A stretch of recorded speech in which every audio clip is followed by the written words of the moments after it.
بسم الله الرحمن الرحيم. سيقول السفهاء من الناس ما ولاهم عن قبلتهم التي كانوا عليها قل لله المشرق والمغرب يهدي من يشاء إلى صراط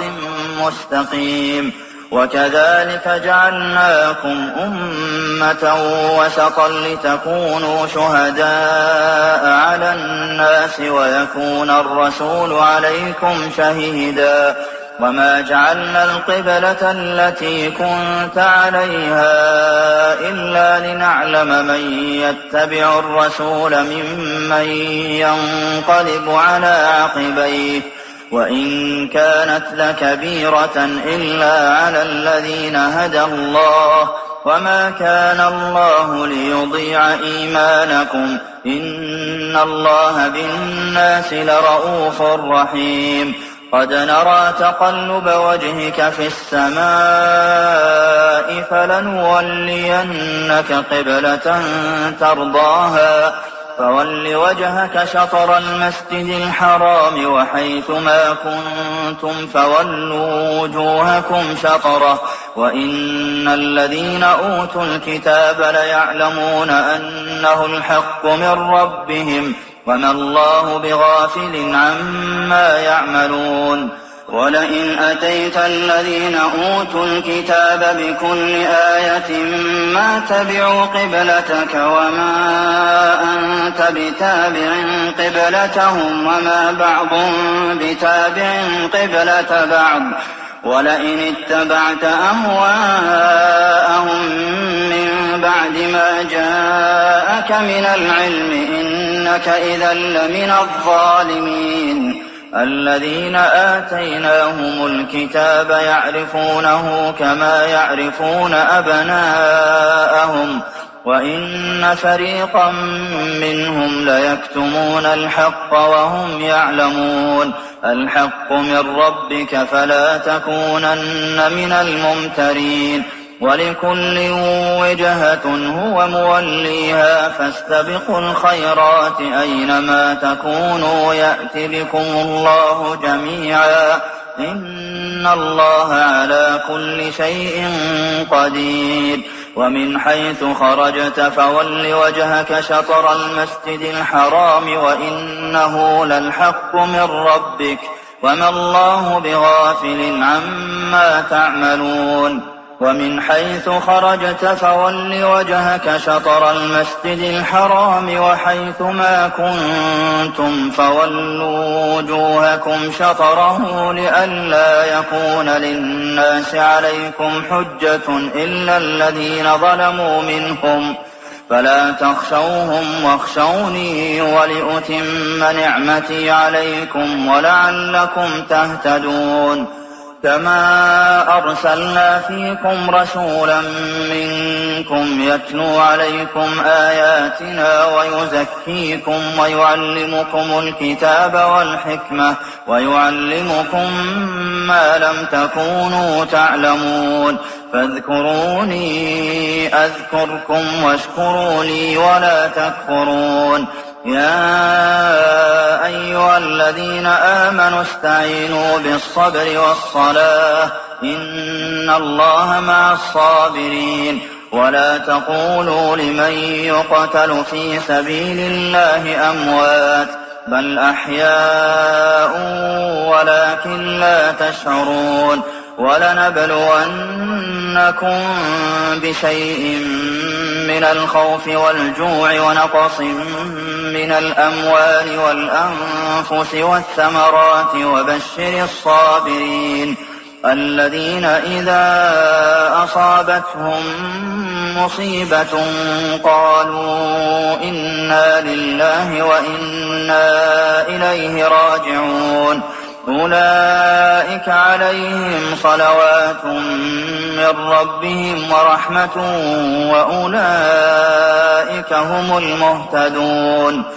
إن الصفا والمروة من شعائر الله فمن حج البيت أو اعتمر فلا جناح عليه أن يطوف بهما ومن تطوع خيرا فإن الله شاكر عليم إن الذين يكتمون ما أنزلنا من البينات والهدى من بعد ما بيناه للناس في الكتاب أولئك يلعنهم الله ويلعنهم اللاعنون إلا الذين تابوا وأصلحوا وبينوا فأولئك أتوب عليهم وأنا التواب الرحيم إن الذين كفروا وماتوا وهم كفار أولئك عليهم لعنة الله والملائكة والناس أجمعين خالدين فيها لا يخفف عنهم العذاب ولا هم ينظرون وإلهكم إله واحد لا إله إلا هو الرحمن الرحيم إن في خلق السماوات والأرض واختلاف الليل والنهار والفلك التي تجري في البحر بما ينفع الناس وما أنزل الله من السماء من ماء فأحيا به الأرض بعد موتها وبث فيها من كل دابة وتصريف الرياح والسحاب المسخر بين السماء والأرض لآيات لقوم يعقلون ومن الناس من يتخذ من دون الله أندادا يحبونهم كحب الله والذين آمنوا أشد حبا لله ولو يرى الذين ظلموا إذ يرون العذاب أن القوة لله جميعا وأن الله شديد العذاب إذ تبرأ الذين اتبعوا من الذين اتبعوا ورأوا العذاب وتقطعت بهم الأسباب وقال الذين اتبعوا لو أن لنا كرة فنتبرأ منهم كما تبرؤوا منا كذلك يريهم الله أعمالهم حسرات عليهم وما هم بخارجين من النار يا أيها الناس كلوا مما في الأرض حلالا طيبا ولا تتبعوا خطوات الشيطان إنه لكم عدو مبين إنما يأمركم بالسوء والفحشاء وأن تقولوا على الله ما لا تعلمون وإذا قيل لهم اتبعوا ما أنزل الله قالوا بل نتبع ما ألفينا عليه آباءنا أولو كان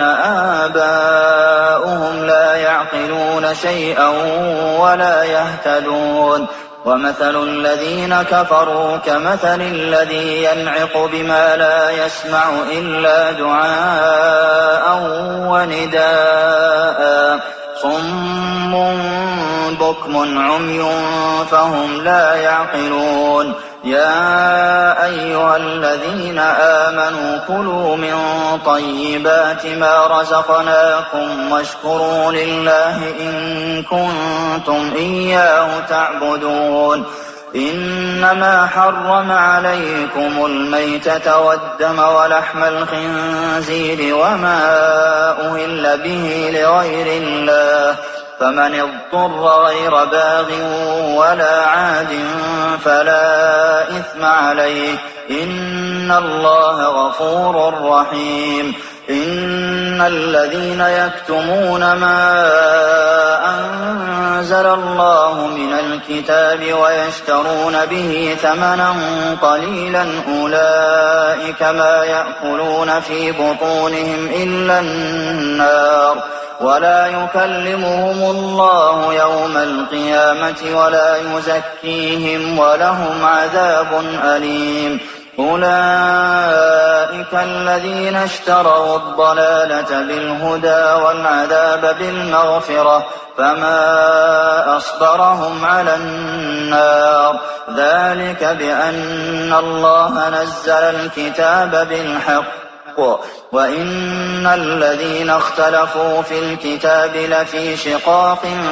بعيد ليس البر أن تولوا وجوهكم قبل المشرق والمغرب ولكن البر من آمن بالله واليوم الآخر والملائكة والكتاب والنبيين وآتى المال على حبه ذوي القربى واليتامى والمساكين وابن السبيل والسائلين وفي الرقاب وأقام الصلاة وآتى الزكاة والموفون بعهدهم إذا عاهدوا والصابرين في البأساء والضراء وحين البأس أولئك الذين صدقوا وأولئك هم المتقون يا أيها الذين آمنوا كتب عليكم القصاص في القتلى الحر بالحر والعبد بالعبد والأنثى بالأنثى فمن عفي له من أخيه شيء فاتباع بالمعروف وأداء إليه بإحسان ذلك تخفيف من ربكم ورحمة فمن اعتدى بعد ذلك فله عذاب أليم ولكم في القصاص حياة يا أولي الألباب لعلكم تتقون كتب عليكم إذا حضر أحدكم الموت إن ترك خيرا الوصية للوالدين والأقربين بالمعروف حقا على المتقين فمن بدله بعدما سمعه فإنما إثمه على الذين يبدلونه إن الله سميع عليم فمن خاف من موص جنفا أو إثما فأصلح بينهم فلا إثم عليه إن الله غفور رحيم يا أيها الذين آمنوا كتب عليكم الصيام كما كتب على الذين من قبلكم لعلكم تتقون أياما معدودات فمن كان منكم مريضا أو على سفر فعدة من أيام أخر وعلى الذين يطيقونه فدية طعام مسكين فمن تطوع خيرا فهو خير له وأن تصوموا خير لكم إن كنتم تعلمون شهر رمضان الذي أنزل فيه القرآن هدى للناس وبينات من الهدى والفرقان فمن شهد منكم الشهر فليصم ومن كان مريضا أو على سفر فعدة من أيام أخر يريد الله بكم اليسر ولا يريد بكم العسر ولتكملوا العدة ولتكبروا الله على ما هداكم ولعلكم تشكرون وإذا سألك عبادي عني فإني قريب أجيب دعوة الداع إذا دعان فليستجيبوا لي وليؤمنوا بي لعلهم يرشدون أحل لكم ليلة الصيام الرفث إلى نسائكم هن لباس لكم وأنتم لباس لهن علم الله أنكم كنتم تختانون أنفسكم فتاب عليكم وعفى عنكم، فالآن باشروهن وابتغوا ما كتب الله لكم، وكلوا واشربوا حتى يتبين لكم الخيط الأبيض من الخيط الأسود من الفجر، ثم أتموا الصيام إلى الليل، ولا تباشروهن وأنتم عاكفون في المساجد، تلك حدود الله فلا تقربوها، كذلك يبين الله آياته للناس لعلهم يتقون. ولا تأكلوا أموالكم بينكم بالباطل وتدلوا بها إلى الحكام لتأكلوا فريقا من أموال الناس بالإثم وأنتم تعلمون. يسألونك عن الأهلة قل هي مواقيت للناس والحج، وليس البر بأن تأتوا البيوت من ظهورها ولكن البر من اتقى، وأتوا البيوت من أبوابها، واتقوا الله لعلكم تفلحون. وقاتلوا في سبيل الله الذين يقاتلونكم ولا تعتدوا، إن الله لا يحب المعتدين. واقتلوهم حيث ثقفتموهم وأخرجوهم من حيث أخرجوكم، والفتنة أشد من القتل، ولا تقاتلوهم عند المسجد الحرام حتى يقاتلوكم فيه، فإن قاتلوكم فاقتلوهم، كذلك جزاء الكافرين. فإن انتهوا فإن الله غفور رحيم. وقاتلوهم حتى لا تكون فتنة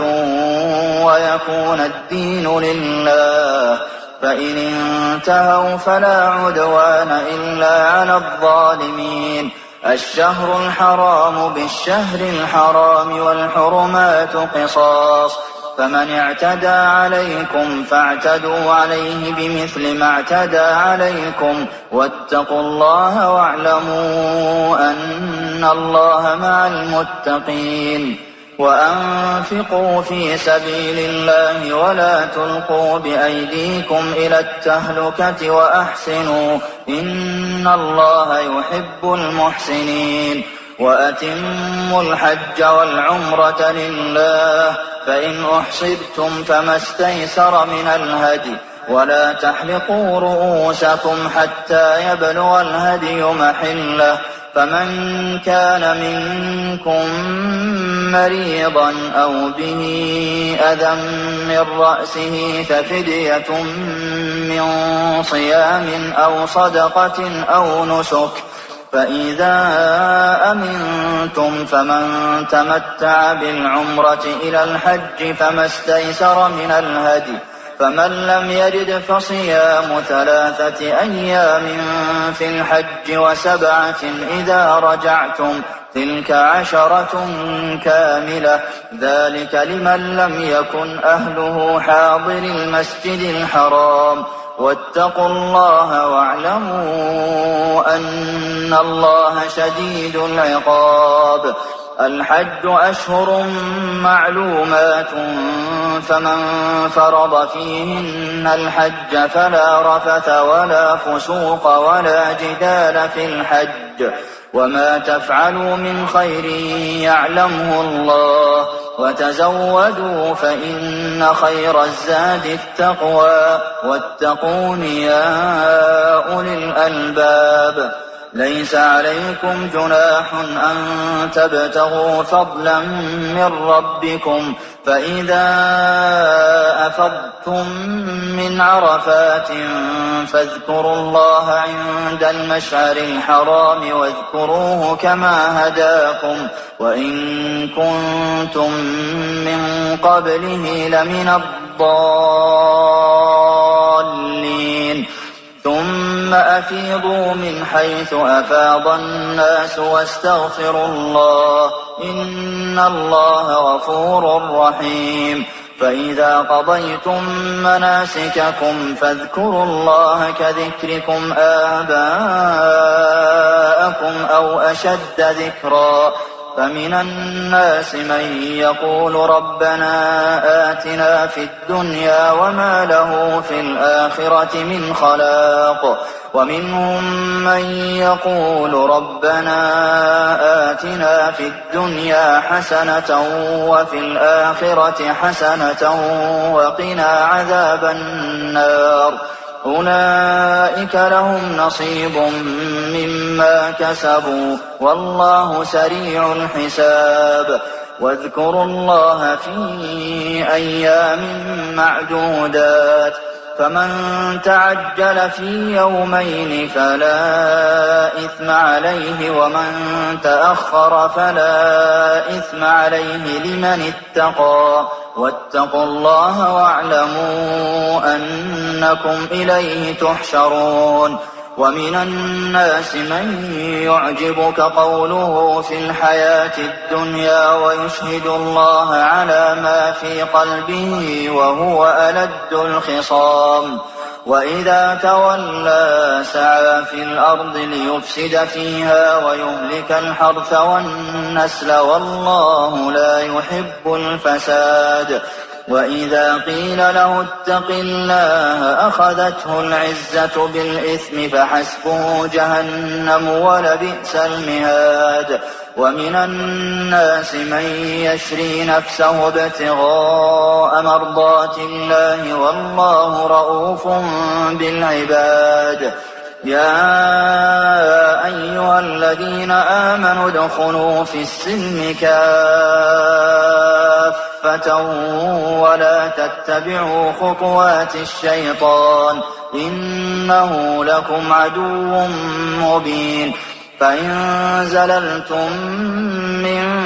بعد ما جاءتكم البينات فاعلموا أن الله عزيز حكيم هل ينظرون إلا أن يأتيهم الله في ظلل من الغمام والملائكة وقضي الأمر وإلى الله ترجع الأمور سل بني إسرائيل كم آتيناهم من آية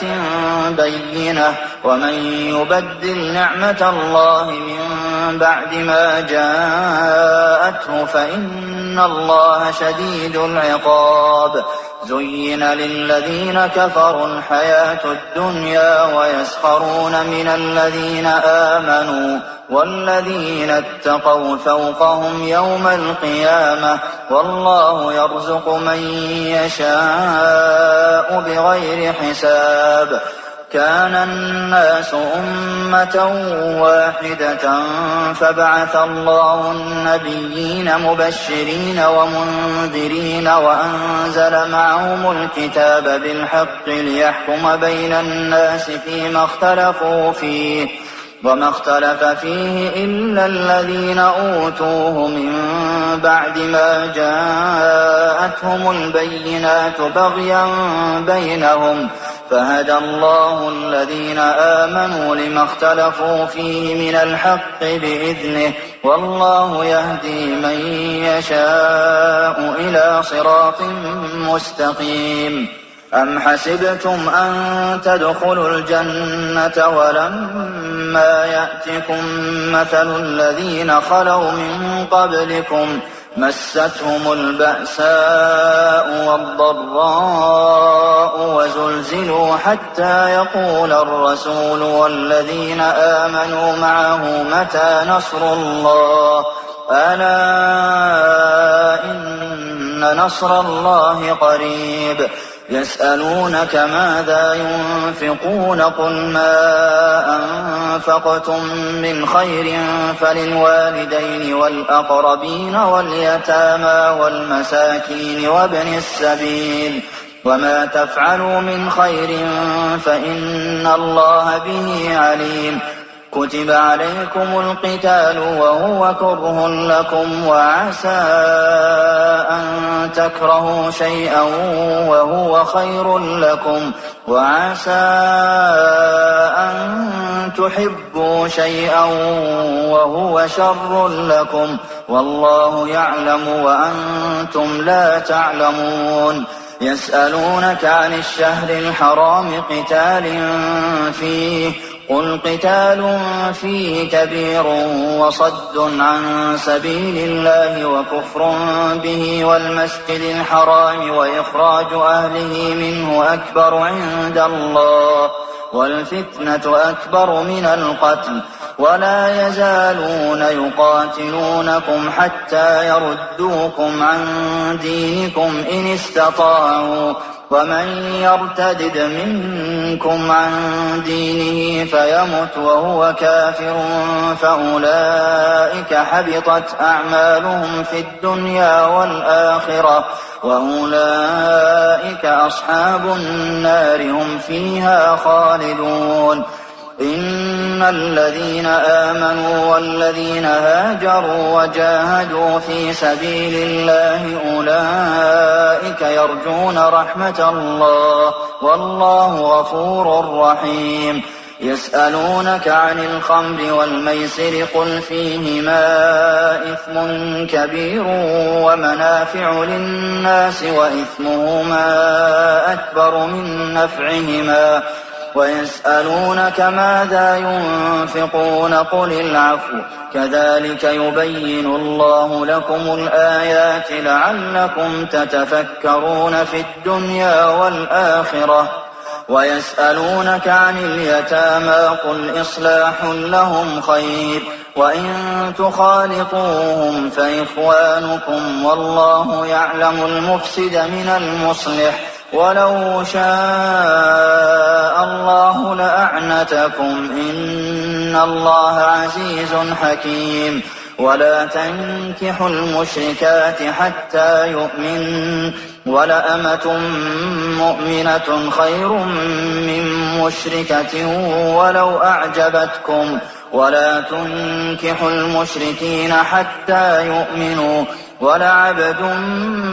مؤمن خير من مشرك ولو أعجبكم أولئك يدعون إلى النار والله يدعو إلى الجنة والمغفرة بإذنه ويبين آياته للناس لعلهم يتذكرون ويسألونك عن المحيض قل هو أذى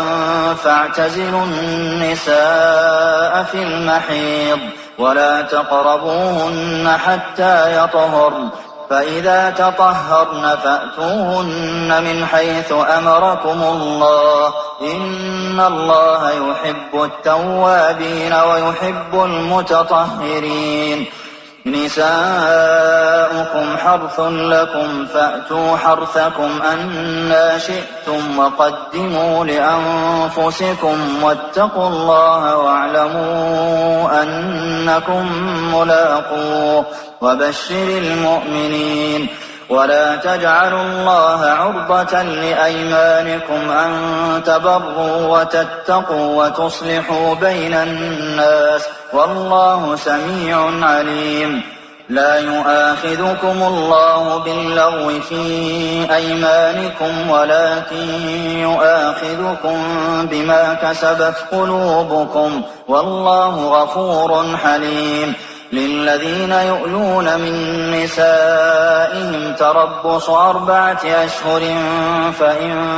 فاءوا فإن الله غفور رحيم وإن عزموا الطلاق فإن الله سميع عليم والمطلقات يتربصن بأنفسهن 3 قروء ولا يحل لهن أن يكتمن ما خلق الله في أرحامهن إن كن يؤمن بالله واليوم الآخر وبعولتهن أحق بردهن في ذلك إن أرادوا إصلاحا ولهن مثل الذي عليهن بالمعروف وللرجال عليهن درجة والله عزيز حكيم. الطلاق مرتان فإمساك بمعروف أو تسريح بإحسان ولا يحل لكم أن تأخذوا مما آتيتموهن شيئا إلا أن يخافا ألا يقيما حدود الله فإن خفتم ألا يقيما حدود الله فلا جناح عليهما فيما افتدت به تلك حدود الله فلا تعتدوها ومن يتعد حدود الله فأولئك هم الظالمون. فإن طلقها فلا تحل له من بعد حتى تنكح زوجا غيره فإن طلقها فلا جناح عليهما أن يتراجعا إن ظنا أن يقيما حدود الله وتلك حدود الله يبينها لقوم يعلمون. وإذا طلقتم النساء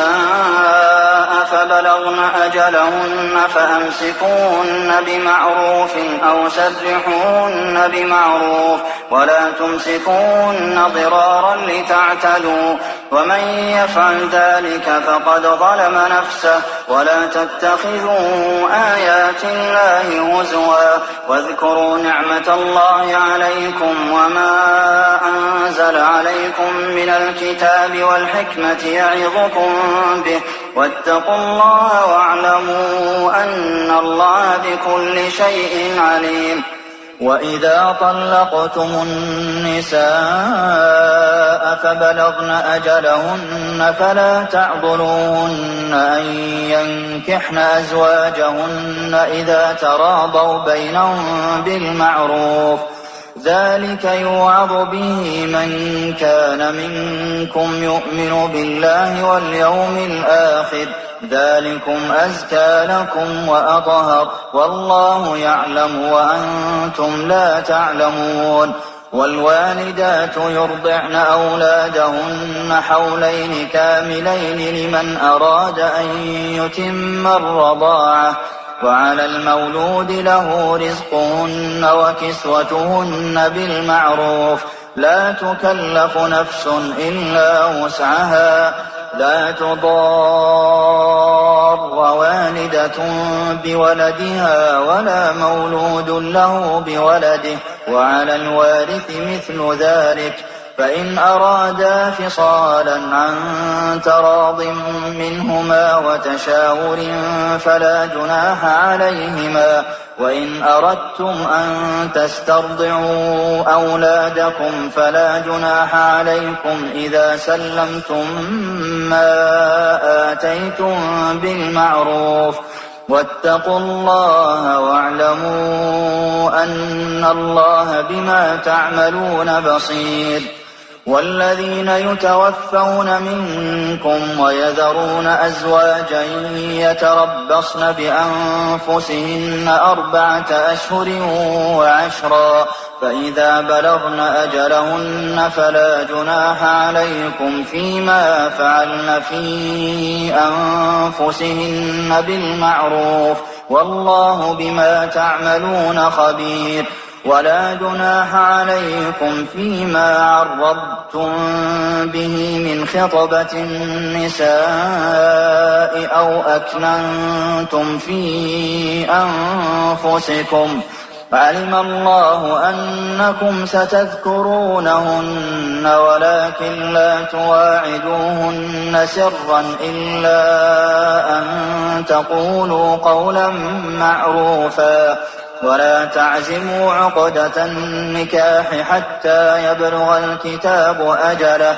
واعلموا أن الله يعلم ما في أنفسكم فاحذروه واعلموا أن الله غفور حليم. لا جناح عليكم إن طلقتم النساء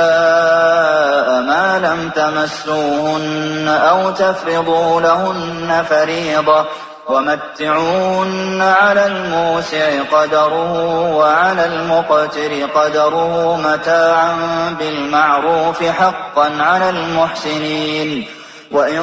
طلقتموهن من قبل أن تمسوهن وقد فرضتم لهن فريضة فنصف ما فرضتم إلا أن يعفون أو يعفو الذي بيده عقدة النكاح وأن تعفوا أقرب للتقوى ولا تنسوا الفضل بينكم إن الله بما تعملون بصير. حافظوا على الصلوات والصلاة الوسطى وقوموا لله قانتين. فإن خفتم فرجالا أو ركبانا فإذا أمنتم فاذكروا الله كما علمكم ما لم تكونوا تعلمون. والذين يتوفون منكم ويذرون أزواجا وصية لأزواجهم متاعا إلى الحول غير إخراج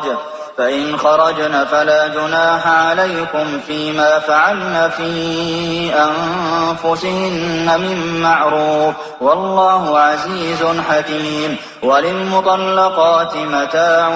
بالمعروف حقا على المتقين. كذلك يبين الله لكم آياته لعلكم تعقلون. ألم تر إلى الذين خرجوا من ديارهم وهم ألوف حذر الموت فقال لهم الله موتوا ثم أحياهم إن الله لذو فضل على الناس ولكن أكثر الناس لا يشكرون. وقاتلوا في سبيل الله واعلموا أن الله سميع عليم. من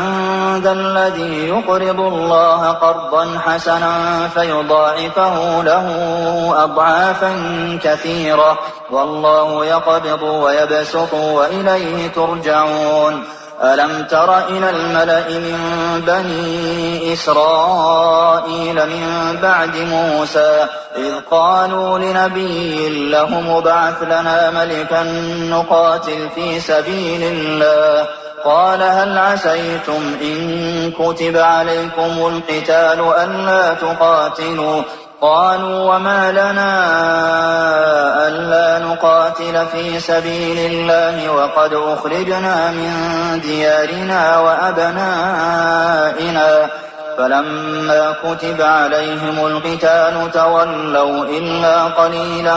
منهم والله عليم بالظالمين. وقال لهم نبيهم إن الله قد بعث لكم طالوت ملكا قالوا أنى يكون له الملك علينا ونحن أحق بالملك منه ولم يؤت سعة من المال قال إن الله اصطفاه عليكم وزاده بسطة